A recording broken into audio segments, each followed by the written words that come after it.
আসসালামু আলাইকুম। গত কয়েকদিন ধরেই সাতক্ষীরা ৪-এর এমপির ব্যাপারে অনলাইনে বেশ ঝড় উঠেছিল।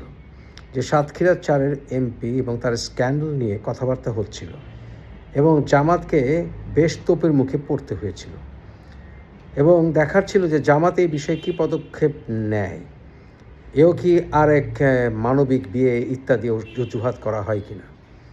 এবং আমি জানতে পারলাম যে এমপি সাহেব নিজে তাকে নাকি স্ত্রী হিসেবে দাবি করেছেন এবং এও দেখেছি, আমি জানি না উনি কি আদৌ এমপি সাহেবের স্ত্রী কিনা, প্রথম স্ত্রী ইত্যাদি দাবি করে বলেছেন আইনানুগ ব্যবস্থা নেওয়া হবে ওনার হাজবেন্ডের ব্যাপারে যদি কেউ কিছু বলে। কোনটা সত্য কোনটা মিথ্যা বোঝা কঠিন, তবে এটা সত্য যে আমরা যে ভিডিওতে দেখেছি এমপি সাহেবকে একজন খুবই অল্প বয়স্ক একজন মেয়ের সাথে, এবং সেখানে চাকরির একটি বিষয় ছিল। ব্যাপারটা নিয়ে আমি একজন বন্ধুর সাথে আলাপ করলাম। আমার বন্ধুটি উনি জামাতের নেতা। আপনারা জানেন যে আমি জামাতের তীব্র সমালোচক এবং আমি স্বাধীনতার পক্ষে সবসময় কথা বলি। ৭১ নিয়ে কোনো রকম কম্প্রোমাইজ নাই এবং আমি বঙ্গবন্ধুকে ভালোবাসি এবং জিয়াউর রহমানকে অত্যন্ত শ্রদ্ধা করি। তারপরেও সব দলে বন্ধুবান্ধব থাকে।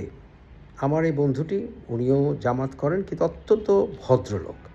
এমন ওনাকে অনুরোধ করতে চেয়েছিলাম যে আল্লাহ কোরআনে বলেছেন যে সত্যের সাথে মিথ্যা যেন আমরা মিশ্রিত না করি সূরা বাকারায়। তাহলে কি জামাত তার বিরুদ্ধে অ্যাকশন নেবে? আমি বলার সাথে সাথে আমার বন্ধুটি বললেন কিছুক্ষণ আগে যে জামাত ওই লোককে অর্থাৎ এমপিকে দল থেকে বহিষ্কার শুধু করেনি, জামাত ইলেকশন কমিশনে চিঠি লিখবেন যাতে করে তার এমপিত্ব বাতিল করা হয়। অত্যন্ত প্রশংসনীয় কাজ।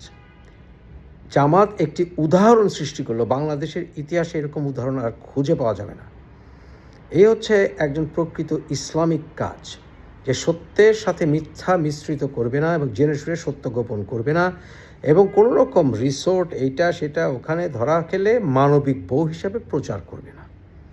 সাবাস।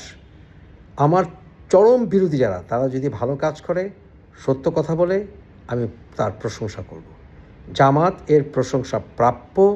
জামাতকে অসংখ্য ধন্যবাদ। তবে জামাতের নেতাদেরকে, নীতি নির্ধারণকারীদেরকে অনুরোধ করব যে আমির হামজার ব্যাপারেও একটু সতর্ক থাকবেন। আমির হামজা উনি এর আগে এবং কিছুদিন আগেও নারীদেরকে নিয়ে যে সকল কথাবার্তা বলেছেন, এই ব্যাপারে আপনাদের সজাগ থাকা উচিত এবং জামাত যেন সমস্ত নেতাদের ব্যাপারে ঠিক একইভাবে সজাগ থাকেন।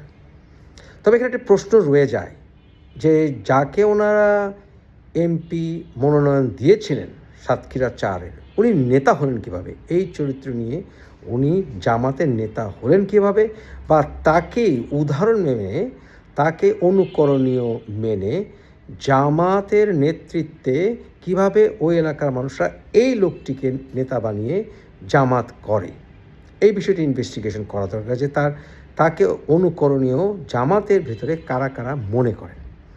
অতএব জামাতকে অসংখ্য ধন্যবাদ এবং অবশ্যই এটা একটি প্রশংসনীয় কাজ এবং অবশ্যই একটি ইসলামিক কাজ যে জামাত সত্যের সাথে মিথ্যা মিশ্রণ করেনি এবং জেনে শুনে জামাতের নেতৃবৃন্দ সত্য গোপন করেননি এবং তাদের একজন এমপিকে দল থেকে বহিষ্কার করা বাংলাদেশের ইতিহাসে একটি প্রশংসনীয় কাজ।